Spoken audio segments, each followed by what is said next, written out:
Les volcanologues alsaciens Maurice et Katia Kraft ont ramené des images magnifiques des 4 coins du monde. Vous pouvez voir l'exposition au musée historique et industriel de Reichshofen du mercredi au dimanche après-midi, et ce encore quelques semaines. Vous en saurez plus sur les différentes éruptions, à voir tout de suite en images.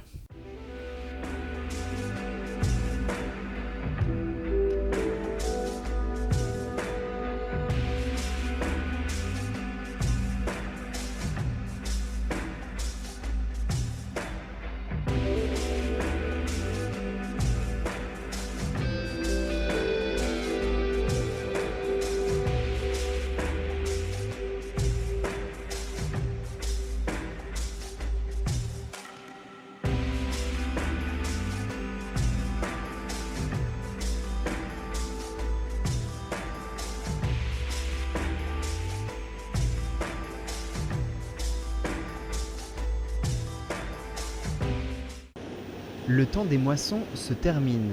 Ici à Mittesheim, la récolte est un peu particulière puisqu'il s'agit d'un champ test de plusieurs variétés de maïs plantés sur 3 rangées. Il faut à chaque fois moissonner les 3 rangées à part, sur la longueur, sur la même longueur, et puis ça va être pesé. Et le rendement va être défini sur 1 hectare, quoi. Toute la parcelle est cultivée de la même façon de travailler le sol et tout.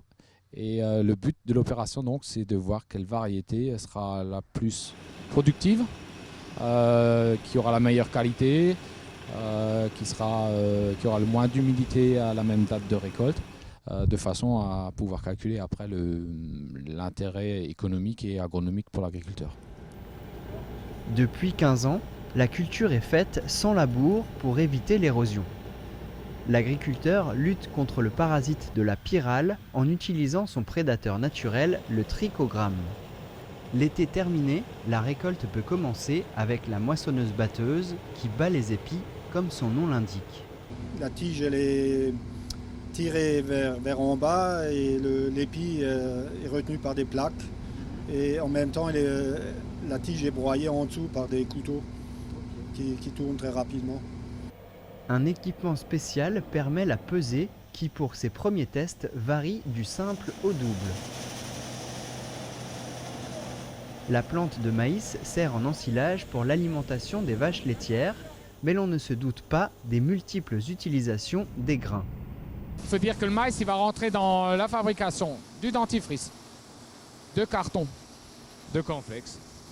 Enfin, il y a une multitude d'utilisations du maïs dans notre quotidien, malheureusement pas toujours assez connues.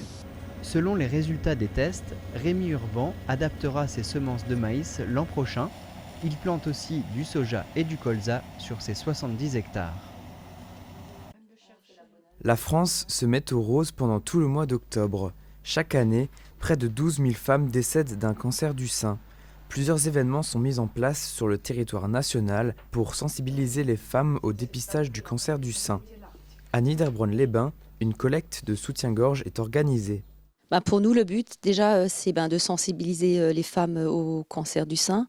Je pense qu'aujourd'hui, tout le monde connaît malheureusement quelqu'un qui est déjà passé par là. Nous, on est aussi très sensibles à cela parce que on a beaucoup de clientes qui viennent nous voir suite à une opération, malheureusement, qui ont besoin de soutien-gorge adapté en coton sans armature.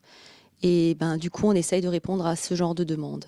Pink Bras Bazar est une association parisienne dédiée au soutien des femmes atteintes d'un cancer du sein. Cette collecte va permettre aux participants, à travers une série d'ateliers créatifs, de partager leurs expériences et d'apprendre comment réduire les risques de cancer du sein. Durant ces ateliers, les femmes apprennent à customiser les soutiens-gorge, donc à les rendre plus jolis. Et ces soutiens-gorge sont aussi utilisés alors pour créer d'autres objets qui sont détournés complètement.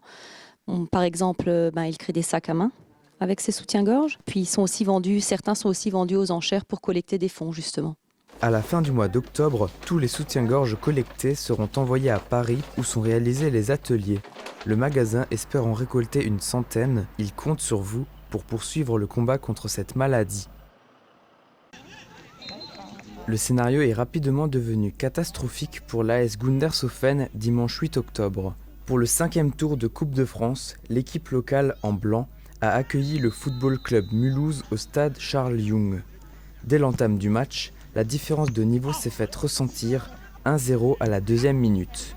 Une grosse domination pour les Haurinois sur le plan technique et sur la possession du ballon. Le duo offensif mulhousien, Puerto et Antoine Curier, se sont offerts un triplé et un doublé, et l'addition aurait pu être plus salée sans les parades spectaculaires du gardien Olivier Fanger.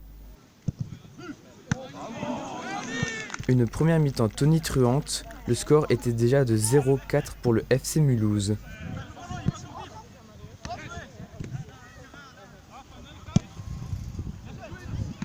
Avec un seul but en seconde période, l'animation offensive aura été dangereuse du début à la fin pour terminer sur un score de 0-5. Ce n'est pas une année à pommes, et pourtant, à Mittesheim, la Société des arboriculteurs a réuni différentes variétés pour son exposition traditionnelle. C'est vrai que cette année, c'est pas une année à pommes, mais bon, nous on n'a pas beaucoup de pommes, mais les peu de pommes qu'on a, c'est des grandes pommes et des belles pommes, quoi. Je pense que c'est dû vu que les arbres, ils n'ont pas fait beaucoup de fruits. Au lieu d'avoir beaucoup de petits fruits, on n'a pas beaucoup de fruits, mais justement des beaux fruits, des grands fruits, quoi. Donc on a 172 assiettes de fruits et donc 52 variétés de pommes, 52 variétés différentes de pommes anciennes, 13 variétés de poires. Et on a encore d'autres fruits comme des kiwis, des abricots. On a encore réussi à avoir et noix, noisettes, quoi. Hein, ouais. Le lundi, l'exposition reçoit la visite des élèves de l'école qui, en véritables pomologues, vont étudier les variétés. Ah ouais, on a des pommes qui sont croquantes, il y a des pommes qui sont farineuses, on a des pommes sucrées, on a des pommes qui sont... il y a une grande différence de variété, ouais, de goût et de consistance. Après, c'est aussi la conservation. Il y a des pommes qu'on peut manger maintenant, qui sont vraiment à limite de... Et après, il y a des pommes qu'on va mettre dans la cave, qu'on pourra manger en janvier, février, quoi. L'odeur des pommes dans la salle, c'est vraiment un côté très agréable.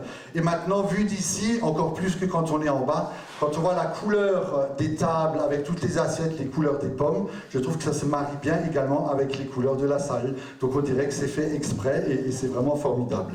2 membres ont reçu ce samedi soir leur diplôme de la Pomme d'Or pour les récompenser de 20 années au service de l'association. Le jeune président, passionné, est bien parti pour rejoindre cette performance et faire vivre la Société des arboriculteurs de Mittesheim et environ.